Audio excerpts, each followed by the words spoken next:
Iran, America અને Israel યુદ્ધની સ્થિતિ વચ્ચે પેટ્રોલ, ડીઝલ તેમજ ગેસનો પુરવઠો ખૂટી જવાની અફવાઓએ જોર પકડ્યું છે, જેને પગલે જૂનાગઢ જિલ્લામાં પેટ્રોલ પંપ પર વાહનોની લાંબી લાઈનો લાગી હોવાનો વિડીયો પણ વાયરલ થયો હતો.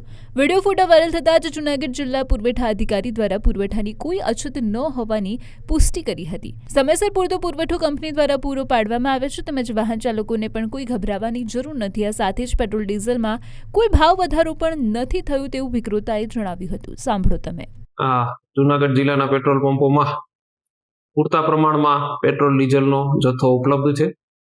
કોઈએ આ બાબતે અફવા ફેલાવી નહીં તથા કોઈએ આ જે પેટ્રોલ ડીઝલનો જથ્થો છે એની કાળાબજારી કરવી નહીં અને એક સાથે સ્ટોક કરવો નહીં.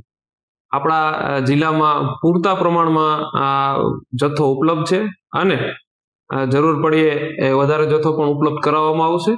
અને જો આવા કાળાબજારી કરતા કોઈ પકડાશે તો એમના ઉપર એસેન્શિયલ કોમોડિટી એક્ટ હેઠળ સખત કાર્યવાહી કરવામાં આવશે.